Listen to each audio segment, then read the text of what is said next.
नमस्कार विद्यार्थी मित्रांनो, तर आजच्या लेक्चरमध्ये आपण बघणार आहोत की जी तुमची 2 मार्च 2024 रोजी जी जेईची एक्झाम झाली तिच्या 11 आणि 3च्या शिफ्टमध्ये विचारलेल्या जीके आणि जीएस म्हणजेच काय तर नॉन टेक जो तुमचा पार्ट आहे त्या पार्टचं जे ॲनालिसिस आहे ते आपण बघूया. ठीक आहे. आणि अकॉर्डिंगली 8 व 9 तारखेला ज्यांच्या एक्झाम्स आहेत म्हणजेच जेई सिव्हिल आणि सब इंजिनियर सिव्हिल त्यांच्यासाठी हा जो व्हिडिओ असेल तो उपयोगाचा ठरेल. ठीक आहे. आता तुमच्यापैकी ज्या पण विद्यार्थ्यांचा जीके आणि जीएस पार्टचा अभ्यास राहून गेला असेल किंवा मागे पडला असेल तर अशा विद्यार्थ्यांनी 2 ते 3 दिवसामध्ये काय वाचायचं जेणेकरून तुम्हाला ह्या नॉन टेक पार्टमध्ये 40 आउट ऑफ 30 मार्क्स भेटतील. ठीक आहे. तर ते सुद्धा मी तुम्हाला ह्या व्हिडिओमध्ये सांगणार आहे आणि ह्या व्हिडिओच्या शेवटी मी तुम्हाला काही बोनस टिप्स सुद्धा देणार आहे. ठीक आहे. तर व्हिडिओ तुम्हाला शेवटपर्यंत बघायचा आहे. ठीक आहे. तर हे बघा, हे विचारले होते जीएस आणि जीके वरचे 11च्या शिफ्टमध्ये क्वेश्चन्स. ठीक आहे. आता हे आहेत तुमच्या 3च्या शिफ्टचे क्वेश्चन्स. ठीक आहे. आता मी ह्या दोन्ही शिफ्टचं आणि 9 फेब्रुवारी रोजी झालेल्या सब इंजिनियर एक्झामचं प्रॉपर ॲनालिसिस करून कोणते कोणते इम्पॉर्टंट टॉपिक्स आहेत आणि ते किती मार्कासाठी विचारले जातात ते काढलेले आहे. ठीक आहे. तर बघा, जीएस आणि जीके मध्ये तुम्हाला मुंबई रिलेटेड जे क्वेश्चन्स आहेत ते तुम्हाला 3 ते 4 हे क्वेश्चन्स बघायला भेटतात. ठीक आहे. त्यामुळे हा जो टॉपिक आहे हा खूप महत्वाचा आहे. आता ह्याच्यामध्ये तुम्हाला काय काय करायचं आहे तर बीएमसीचं लेजिस्लेचर म्हणजे किती वॉर्ड आहेत, किती कॉर्पोरेटर आहेत, हे सर्व. ठीक आहे. हे तुम्हाला विकिपीडियावर भेटून जाईल. ठीक आहे, गुगलवर. नंतर आहे बीएमसी ऍक्ट 1888. ठीक आहे. आता ह्या ऍक्ट वर सुद्धा 3च्या शिफ्टमध्ये हा क्वेश्चन्स विचारला होता. ठीक आहे. तर हा बघा, हा आहे तो प्रश्न. ठीक आहे. नंतर करायचं आहे तुम्हाला इन्फ्रास्ट्रक्चर, मुंबई मधलं जे इन्फ्रास्ट्रक्चर आहे ते. ठीक आहे. आता ह्या रिलेटेड सुद्धा एक क्वेश्चन आहे जो पहिल्या शिफ्टमध्ये विचारला होता. ठीक आहे. तर हा बघा, हा आहे तो क्वेश्चन्स. ठीक आहे. मुंबई मेट्रो रिलेटेड क्वेश्चन होता आणि त्यात त्यांनी विचारलं होतं की वर्सोवा ते घाटकोपर किती डिस्टन्स आहे. ठीक आहे. पुढे आहे इम्पॉर्टंट पर्सन. आता मेयर, कमिशनर किंवा मुंबई रिलेटेड जे एमपीज आहेत किंवा एमएलएज आहेत आणि शेरीफ असे जे इम्पॉर्टंट पर्सन्स आहेत मुंबई रिलेटेड ते सुद्धा विचारले जाऊ शकतात. ठीक आहे. आणि विचारला गेलेला सुद्धा होता, एमपी विचारलेला होता तुम्हाला पहिल्या शिफ्टमध्ये की साऊथ बॉम्बेचा एमपी कोण आहे. ठीक आहे. पुढचं आहे important tourist places, hospital, government offices आणि त्यांची लोकेशन्स. हे सुद्धा तुम्हाला व्यवस्थित करायचं आहे. आणि नंतर आहे बीएमसी रिलेटेड ज्या कोणत्या कमिटीज असतील त्या. ठीक आहे. तर हे तुम्हाला व्यवस्थित करायचं आहे जेणेकरून हे 3 ते 4 मार्क तुमचे कुठेच गेले नाही पाहिजेत. ठीक आहे. हे एक प्रश्न विचारतातच, 3 ते 4 प्रश्न हे ठरलेलेच आहेत. पुढचा टॉपिक आहे स्पोर्ट्स रिलेटेड. ठीक आहे. स्पोर्ट्स रिलेटेड सुद्धा 1 ते 2 प्रश्न हे विचारले गेलेले आहेत. ठीक आहे. तर ह्यामध्ये तुम्हाला काय काय करायचं आहे तर कोण विनर्स आहेत. ठीक आहे. मोठे मोठे टुर्नामेंट होतात त्यांचे विनर्स कोण आहेत किंवा एखादी इंटरनॅशनल टुर्नामेंट असेल ती एखाद्या इंडियन प्लेअरने जिंकली असेल तर ती कोणी जिंकली आहे ते सुद्धा विचारलं जाऊ शकते. ठीक आहे. पुढचं आहे इम्पॉर्टंट इंडियन प्लेअर, ते सुद्धा तुम्हाला करायचं आहे. आणि एखादी स्पर्धा आहे तिचं लोकेशन कुठे आहे ते सुद्धा विचारलं जाऊ शकते. तर स्पोर्ट्स रिलेटेड मी तुमचे 3 व्हिडिओ घेतलेले आहेत, त्यामध्ये जवळपास मी 1 वर्षाचं स्पोर्ट्स अफेअर हे कव्हर केलेलं आहे, तर ते नक्की तुम्ही जाऊन बघा. ठीक आहे. पुढचं आहे जॉग्राफी. आता हा स्टॅटिकचा पार्ट आहे पण काही प्रश्न हे करंट रिलेटेड सुद्धा आलेले आहेत. उदाहरणार्थ आता त्यांनी इथे विचारलंय की टोटल रामसर साईट किती होत्या, तर बघा 85 ह्या होत्या पण आताच जानेवारी महिन्यामध्ये त्या अपडेट झालेल्या आहेत. ठीक आहे. 4 त्याच्यामध्ये अधिक वाढलेले आहेत. म्हणजे हा जो क्वेश्चन आहे तो जरी स्टॅटिक वाटत असला तरी तो करंटचा क्वेश्चन आहे. ठीक आहे. तर जॉग्राफीमध्ये तुम्हाला नॅशनल पार्क्स करायचे आहेत. आता 11च्या शिफ्टमध्ये एक नॅशनल पार्क विचारलेलं होतं. ठीक आहे. आणि सब इंजिनियर एक्झाम मध्ये सुद्धा नॅशनल पार्क हे विचारलेलं होतं. ठीक आहे. पुढचं आहे बायोस्फिअर रिझर्व. आता हे 3च्या शिफ्टमध्ये बायोस्फिअर रिझर्व तुम्हाला विचारलेलं होतं. त्याच्या पुढचं आहे wild life sanctuary, bird sanctuary, Ramsar site. आता रामसर साईट बद्दल आपण बोललो. त्यानंतर आहे UNESCO world heritage site, tiger reserve, elephant reserve. ठीक आहे. आता तुम्हाला पुढे होणाऱ्या एक्झामसाठी सगळ्यात महत्वाचं काय असेल तर टायगर रिझर्व आहे. ठीक आहे. टायगर रिझर्व आहे, युनेस्को वर्ल्ड हेरिटेज साईट आहे, नॅशनल पार्क आहे, वाईल्ड लाईफ सँक्च्युरी आहे. ठीक आहे. तर बघा, नॅशनल पार्क विषयी तुम्हाला फर्स्ट शिफ्टमध्ये एक क्वेश्चन होता. ठीक आहे. अजून आहे रिव्हर विषय. ठीक आहे. गोदावरीच्या ट्रिब्युटरी विचारलेल्या होत्या. आणि सेकंड शिफ्टमध्ये तुम्हाला वॉटरफॉल विचारलेला होता की दूधसागर वॉटरफॉल हा कुठल्या राज्यामध्ये आहे. ठीक आहे. अजून दुसरा प्रश्न होता सेकंड शिफ्ट मध्ये जो की बायोस्फिअर रिझर्व वर होता. ठीक आहे. त्यांनी असं विचारलं होतं की भारतातली कुठले बायोस्फिअर रिझर्व हे वर्ल्ड नेटवर्कचा पार्ट आहेत. ठीक आहे. त्यामुळे तुम्हाला हे सुद्धा व्यवस्थित करायचं आहे. ह्याच्यावर तुम्हाला 2 ते 3 हे प्रश्न बघायला भेटतील. ठीक आहे. तर बघा, रिव्हरवर क्वेश्चन बघितला आपण, वॉटरफॉलवर बघितला, माउंटेनवर येऊ शकतो. ठीक आहे. जीआय टॅग बघितला, फेस्टिवल बघितला. फेस्टिवलवरचा प्रश्न हा पहिल्या शिफ्टमध्ये आहे. ठीक आहे. नंतर ट्राईब्सवर येऊ शकतो, लेकवर येऊ शकतो, डान्सेसवर येऊ शकतो. तर हा तुमचा स्टॅटिकचा पार्ट आहे, हा तुम्ही व्यवस्थित करायचा आहे. ठीक आहे. पुढचं आहे अवॉर्ड्स. अवॉर्ड्सवर सुद्धा 1 ते 2 प्रश्न आलेले आहेत. आता अवॉर्ड्सवर कुठले कुठले प्रश्न आलेले आहेत तर पहिल्या शिफ्टमध्ये शंकरबाबा पुंडलिकराव पापलकर ह्यांच्यावर एक क्वेश्चन आला होता. हे कोण आहेत तर ह्यांना आत्ताच पद्मश्री हा अवॉर्ड भेटलेला आहे. ठीक आहे. आणि ते महाराष्ट्र रिलेटेड आहेत म्हणून हा क्वेश्चन आलेला आहे. ठीक आहे. त्यामुळे जे तुमचे पद्म अवॉर्ड्स आहेत ते सुद्धा तुम्हाला व्यवस्थित करायचे आहे. स्पेशली काय तर महाराष्ट्र रिलेटेड जे असतील ते. ठीक आहे. पुढे आहे अभिजित बॅनर्जींचं एक बुक विचारलेलं होतं. आता अभिजित बॅनर्जी सुद्धा नोबेल पुरस्कार विजेते आहेत, त्यामुळे त्यांचं ते बुक तुम्हाला इथे विचारलेलं होतं. ठीक आहे.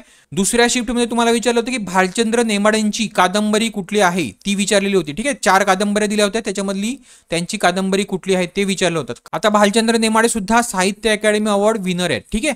त्यामुळे तशा रिलेटेड हे क्वेश्चन विचारले जातात. तर अवॉर्डवर सुद्धा तुम्हाला 1 ते 2 प्रश्न हे विचारले जातील. ठीक आहे. पुढचं आहे एन्व्हायरमेंट. आता हा सगळ्यात महत्त्वाचा टॉपिक आहे, ह्याच्यावर सुद्धा तुम्हाला 2 ते 3 प्रश्न हे बघायलाच भेटतील. ठीक आहे.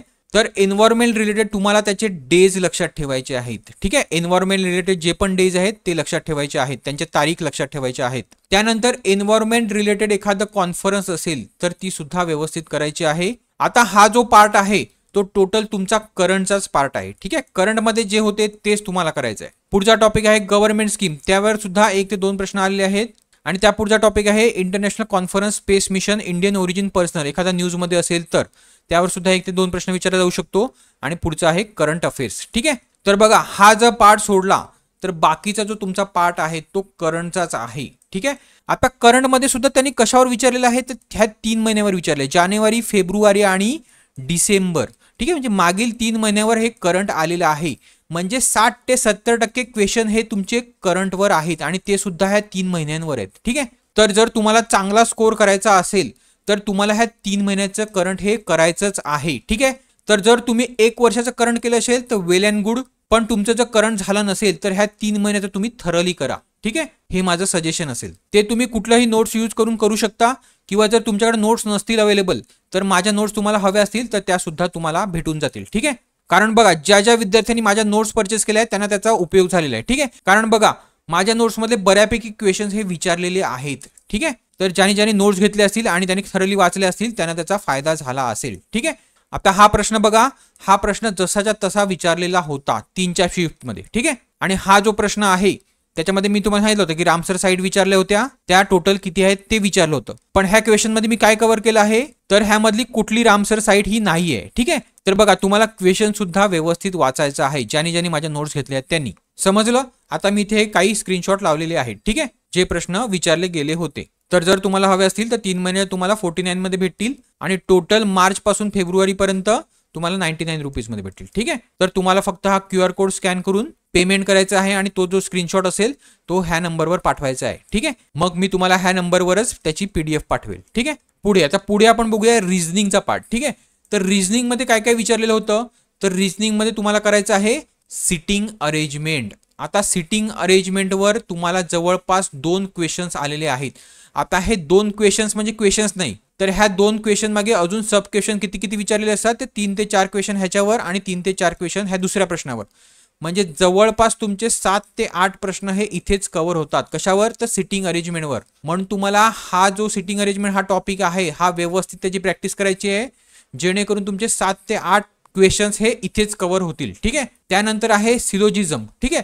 सिलोजिझमवर सुद्धा 2 ते 3 हे प्रश्न आलेले आहेत. त्यानंतर आहे ब्लड रिलेशन. ठीक आहे. तर ब्लड रिलेशनवर सुद्धा तुम्हाला 2 ते 3 क्वेश्चन हे विचारले जातात. ठीक आहे. म्हणजे एक ब्लड रिलेशनचा क्वेश्चन असतो, त्याच्यावर सब क्वेश्चन हे 2 ते 3 विचारले जातात. म्हणजे जवळपास इथे तुमचे 15 मार्क्स हे इथेच कव्हर होतात ह्या 3 टॉपिक मध्येच. त्यामुळे तुम्हाला सिटिंग अरेंजमेंट, सिलोजिझम, ब्लड रिलेशन हे व्यवस्थित करायचं आहे. ठीक आहे. ह्याची प्रॅक्टिस जास्त करायची आहे. सिटिंग अरेंजमेंट मध्ये सुद्धा circular sitting arrangement, linear sitting arrangement हे जे टॉपिक आहेत हे तुम्हाला व्यवस्थित करायचे आहेत. ठीक आहे.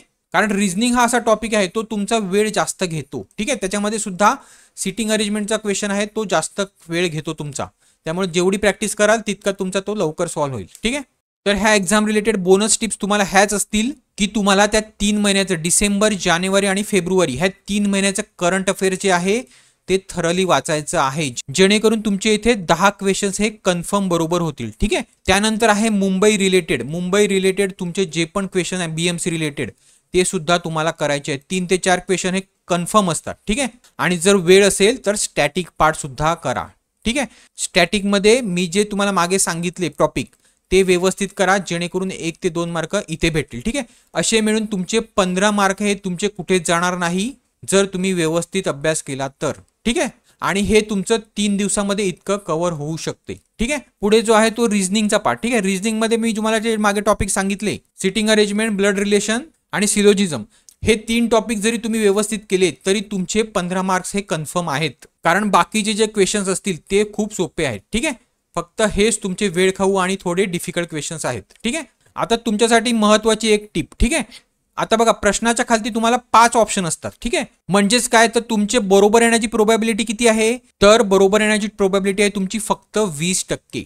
ठीक आहे, त्यामुळे जर तुम्हाला कन्फर्म त्या क्वेश्चनचा आन्सर माहितीच नसेल तर तुम्हाला तुक्का नाही मारायचा आहे, तुम्हाला तो क्वेश्चन आहे तो लिव्ह करायचा आहे. ठीक आहे, सोडून द्यायचा आहे, कारण जर तुमचा क्वेश्चन चुकला तर तुमचे 0.25 मार्क्स हे कमी होतील. ठीक आहे, आणि बीएमसीचं हे पॉईंट मध्येच तुमचं मेरिट लागते. ठीक आहे, 0.25 मार्क्सने सुद्धा एखादा विद्यार्थी हा सिलेक्शन घेऊन जाऊ शकतो. ठीक आहे, त्यामुळे तुम्हाला जर कन्फर्म माहिती असेल तरच तो क्वेश्चन अटेम्प्ट करायचा आहे, अदरवाईज सोडून द्यायचा आहे. पण जर तुम्हाला 2 ऑप्शन मध्ये कन्फ्युजन असेल तर तो क्वेश्चन तुम्ही अटेम्प्ट करू शकता. ठीक आहे, तर बघा ह्या वेळेचे पेपर सेट केलेले आहेत ते 2019च्या मानाने थोडे टफ सेट केलेले आहेत. त्यामुळे काय होतंय तर विद्यार्थी ह्यांचा अटेम्प्ट हा कमी होतोय. ठीक आहे, तर ज्यांचा अटेम्प्ट हा 65 ते 70 पर्यंत असेल त्यांनी सुद्धा घाबरायचं नाहीये, किंवा ज्यांचा अटेम्प्ट 60 ते 65 मध्ये असेल त्यांनी सुद्धा घाबरायचं नाहीये. जर तुमची ॲक्युरेसी व्यवस्थित असेल तर तुमचा पेपर किंवा तुमची परीक्षा ही निघून जाईल. ठीक आहे, कारण माझ्या मताने ह्या वेळेस मेरिट हे थोडं कमी लागण्याची शक्यता आहे, 2019च्या मानाने थोडं कमी जाईल. त्यामुळे जर कोणी 60-65 मध्ये अटेम्प्ट केला असेल त्यांनी सुद्धा घाबरायचं नाहीये. आता हे तुम्हाला मी का सांगितलं, कारण काय होते की जेव्हा आपण पेपर देत असतो तेव्हा तुमचं टाइम जेव्हा संपत असते, तर जर तुमचा कमी अटेम्प्ट असेल तर विद्यार्थी काय करतात तर पटापट आन्सर देतात आणि हा अटेम्प्ट आहे हा 80 ते 90 पर्यंत नेऊन ठेवतात. ठीक आहे, ह्याच्यामध्ये काय होईल तुमचं तर चुकीचं झालं तर तुमचं मार्क्स हे अजून कमी होतील. ठीक आहे, जेवढे तुम्हाला मार्क्स हे 60 अटेम्प्टवर भेटतील त्याच्यापेक्षा तुमचे मार्क्स हे कमी होऊन जातील. त्यामुळे अशी जर तुमच्यावर परिस्थिती आली, जर शेवटचे काही मिनिटं बाकी आहेत आणि तुमचा अटेम्प्ट हा कमी आहे तर सोडून द्या, तेवढाच अटेम्प्ट ठेवा, अटेम्प्ट हा वाढवायला जाऊ नका. पुढचं एक महत्वाचं आहे की एका विद्यार्थ्याने मला विचारलं होतं की परीक्षेला जाताना काय काय घेऊन जायचंय, तर परीक्षेला जाताना तुम्हाला फक्त तुमचं आयडेंटिटी कार्ड, जे की ब्लॅक अँड व्हाईट सुद्धा चालेल आणि कलर सुद्धा चालेल, आणि त्याच्यावर एक फोटो तुमचा रिसेंट जो असेल जो अपलोड केलेला आहे तो तुम्हाला पेस्ट करायचा आहे आणि त्याच्या अक्रॉस एक साईन मारायची आहे. बाकी पेपरवर तुम्हाला कुठे साईन वगैरे किंवा काही लिहायचं नाहीये. ठीक आहे, तुमच्या आयडेंटिटी कार्डवर. नंतर तुम्हाला तुमचं एक ओरिजिनल फोटो आयडी कार्ड, उदाहरणार्थ आधार कार्ड, पॅन कार्ड किंवा ड्रायव्हिंग लायसन किंवा वोटर आयडी कार्ड. ठीक आहे, ह्याच्यामधलं काहीही असेल ते ओरिजिनल मध्ये कॅरी करायचं आहे आणि त्याची एक झेरॉक्स सुद्धा कॅरी करायची आहे. ठीक आहे, आणि पुढचं आहे पेन, एक तुम्हाला पेन कॅरी करायचं आहे. तर ह्या 3 ज्या गोष्टी आहेत ह्या तुम्हाला 100% कॅरी करायच्या आहेत, कारण ह्याच तुम्हाला एक्झाम पेपर किंवा एक्झाम हॉलमध्ये अलाउड आहेत. ठीक आहे, बाकी वॉच वगैरे काही असेल ते तुम्हाला ते घेऊन जायचं नाहीये. ठीक आहे, पुढचं महत्वाचं आहे की तुम्हाला एक्झाम सेंटरला किती वाजता जायचं आहे. आता जर तुमचं रिपोर्टिंग टाइम हे 3:30 वाजताचं असेल, 3:30 PM, तर तुम्हाला 3:30 PM च्या आधी तुम्हाला एक्झाम सेंटरवर जायचं आहे. कारण जर तुम्ही 1 मिनिट जरी उशिरा केला तर तुमचा गेट हा बंद केला जाईल, कारण खूप विद्यार्थ्यांना हे 1 मिनिट उशिरा गेल्याने त्यांना पेपर दिला गेलेला नाही. ठीक आहे, पेपरला जाऊन दिलेलं नाही. त्यामुळे कोणीही रिपोर्टिंग टाइमच्या नंतर हे तुम्हाला तिकडे जायचं नाहीये एक्झाम सेंटरला. ठीक आहे, लवकरात लवकर जाण्याचा प्रयत्न करा. तर चला, मी होप करतो की तुम्हाला ह्या व्हिडिओपासून काही मदत भेटली असेल, आणि जर व्हिडिओ आवडला असेल तर प्लीज लाईक करायला विसरू नका आणि व्हिडिओला शेअर करायला विसरू नका, जेणेकरून खूप साऱ्या गरजू विद्यार्थ्यांपर्यंत हा व्हिडिओ जाईल. ठीक आहे, तर चला, थँक्यू.